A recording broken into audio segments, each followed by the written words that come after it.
Hello students, this is Professor Krause again, and we have made it to week 7. And so in this final week of class, we're going to have 2 lectures.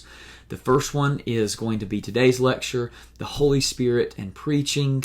The second lecture is going to be about passion in our preaching. And so I'm praying that these will be the perfect way to end our class together, Holy Spirit and passion. We have been looking throughout this course up to this point about how important God's Word is to preaching, relevant expository sermons. Without God's Word, or if we stray from God's Word, number one, it's not going to be relevant. Number two, it's certainly not going to be an expository sermon. But today we're looking at the Holy Spirit and how important the role of the Holy Spirit is in our preaching. So let's open in prayer, and then we're going to jump right in. Father, we thank you for the promise of your Spirit, first and foremost, to dwell inside of us in salvation, and the importance of the Holy Spirit to everything we are doing.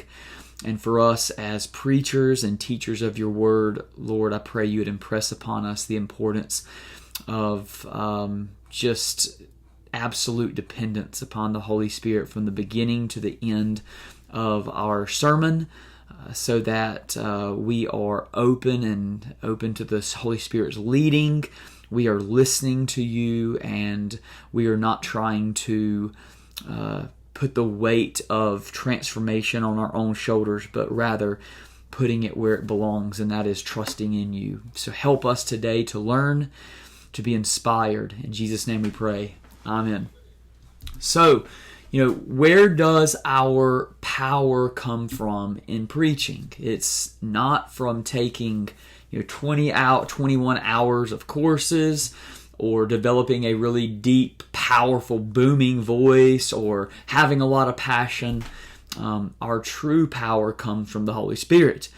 Who is the one who illuminates the Word of God for us? Well, it's not merely commentaries or people who have gone before us. It is the Holy Spirit, who is the one and the only one who is able to penetrate the hearts and minds of those that we are preaching to. Well, that would be the Holy Spirit. And who is the one who guides us in our preparation from the very beginning to the end? It is the Holy Spirit. And so today we are going to focus here on the Holy Spirit and thinking about why we need the Holy Spirit so much. Is it possible for us as preachers and teachers to prepare, to preach our sermons? You think about how often we do it, every week, multiple times a week, and give little to no thought to the Holy Spirit's role in our preaching. I mean, think about it. Right now, we are all on the same page. We know how important the Holy Spirit is to preaching the Word of God. Like, we need the Holy Spirit from the very beginning. Even when we're thinking about what to preach next, we need the Holy Spirit. We need the Holy Spirit all the way till we've preached the sermon and we are trusting that God is doing something in the hearts and minds of our people after we've already left the church. It is all about the Holy Spirit. And yet, even knowing that does not guarantee that we remain focused on the Holy Spirit as we should. And so, yes, it is possible.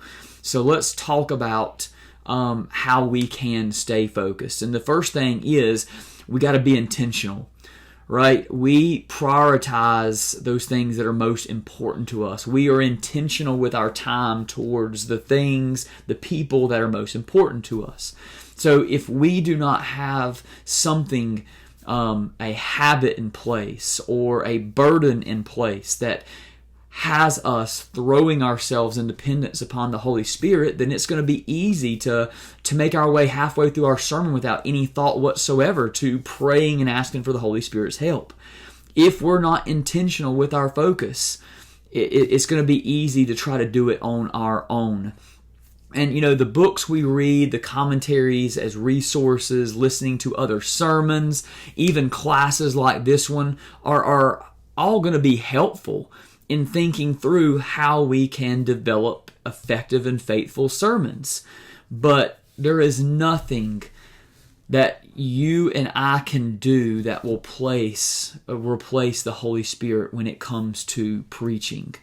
So, in a very, very great book, Greg Heisler has a book called Spirit-Led Preaching, and it's not a terribly long book. I would certainly tell you that if you are looking for another book to continue just thinking about preaching in the upcoming months, I would say, if you don't have it already, read Spirit-Led Preaching because of just how important it is for thinking about the preaching task. But he argues the hero of our preaching is Jesus Christ. And our goal as preachers is to be Spirit-filled and Spirit-empowered so that our audience knows the difference between supernatural preaching and superhero preaching. Preaching is not an exhibition of the Superman skills you may have learned in seminary or at a seminar. Rather, as Paul says, preaching is a demonstration of the Spirit's power. And just think if all of us were seeking to have that, be the foundation or one of the foundations of our preaching, is that our preaching is done as a demonstration of the Spirit's power. Now, if we fail to connect our philosophies and practice of preaching to the Spirit, we will fail to fulfill our calling as preachers. And think about it. For us as preachers, we have underlying everything we're doing a philosophy. We may not give it much thought, but there is something that's driving us to do this or that in ministry and especially in preaching. But if we don't connect that thinking, if we don't have a place for the Holy Spirit to undergird everything we're doing, then we're never going to be able to fulfill our calling as preachers, because our calling to preachers is not just to preach the Word, but to do it in a certain way. And we must do it with the Spirit empowering us and leading us in everything we do. So, here is something I picked up on a while back. 11 ways the Holy Spirit is at work in preaching. Number 1, the Spirit's inspiration of the biblical text. The word that we are preaching is not merely the words of another Christian. The words we are preaching has been inspired by the Spirit itself. So how much more do we need to lean on the Holy Spirit and ask for help? The conversion of the preacher to faith in Jesus Christ, our own salvation is because of the Spirit's work in our heart. The gifting that we have, that the gift of teaching and preaching is from the Holy Spirit. The calling that we have, that burden that we must preach, or else we will never be, we'll never be happy doing anything else. That's from the Holy Spirit. The filling of the Spirit to obey the Word. I mean, think about it. We preach not just because it's something we want to do, because we are obeying what the Lord has called us to do, that calling upon our lives. And so we need the Spirit to fill us each and every day, so that we are led to do the work of the ministry, which falls to a good part of its preaching.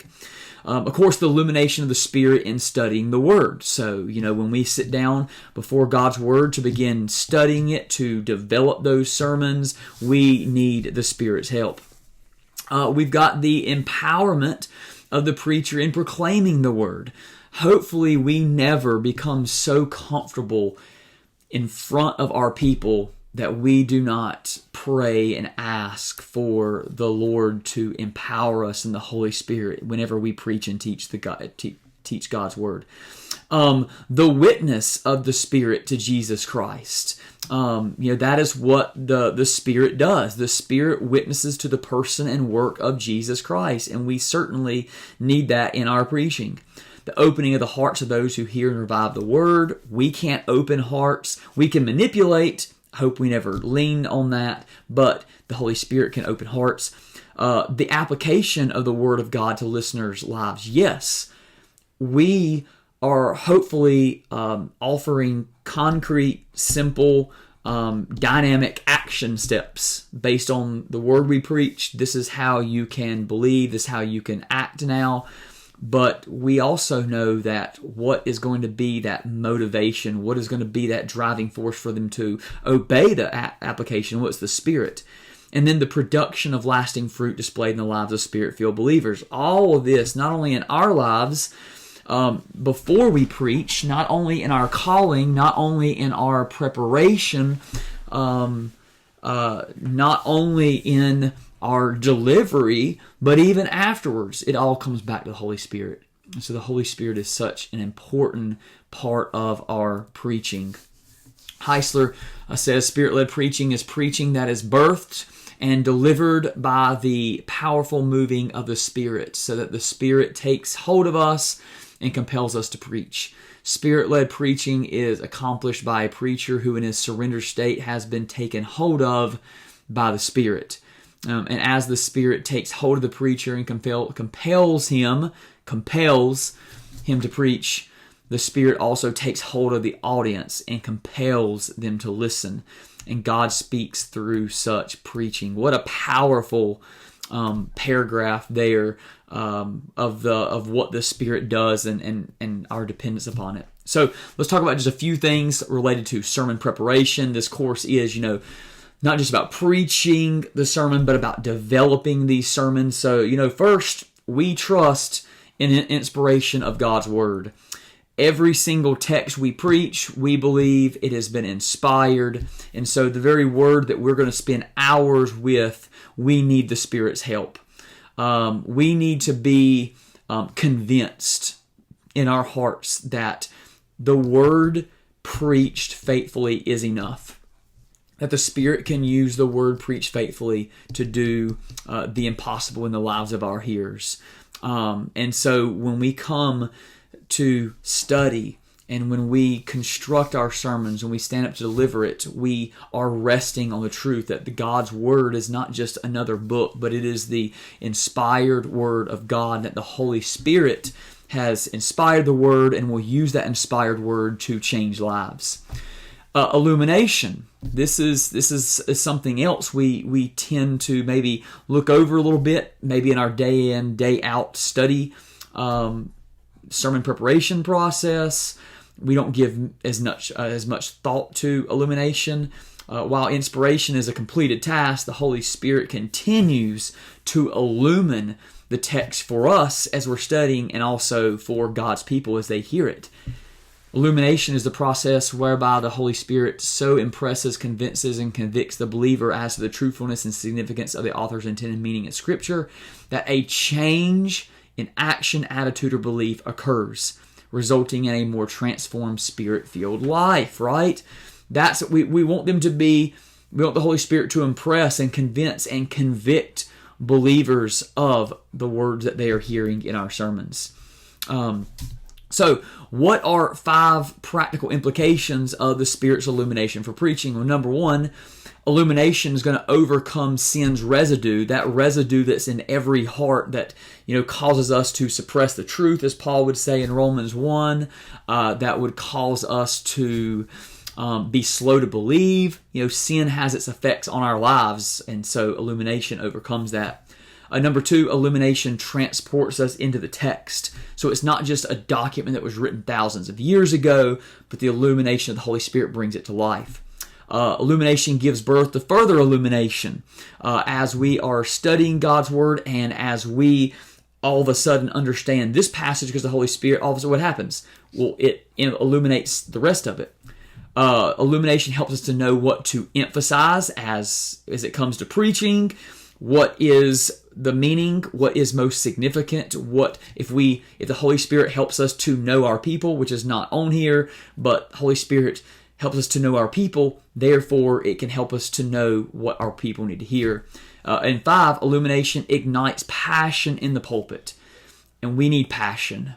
We want to be prayed up and studied up and passionate when we're preaching God's Word.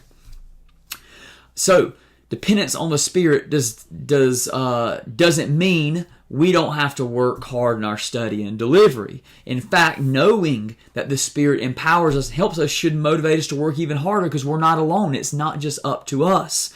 It is the Spirit's work ultimately that will do the work. It's already done the work in God's Word, will help us as preachers to study and understand and develop these sermons and then preach passionately so our people will see that passion. The Spirit illumines the Word as they hear it and leads them into action. We should see the Spirit as our source of passion, conviction, and clarity, regardless of what natural spiritual gifts we have. Some people are more passionate and gifted in preaching, but that does not take away from the importance of the Holy Spirit when we are before our people. So, just simple things. Number one, we should be praying the Holy Spirit. We should be praying from all the way back months ago when we were praying, asking God, what should we preach next? We're praying as we're walking up to preach. We are praying even throughout the sermon at points. If we feel like we're losing them, we're just praying for God's will to be done, and we're praying afterwards. We don't need to trust in humor or our own rhetoric or charisma to do what only the Spirit can do, and that's to change lives and to change beliefs and attitudes.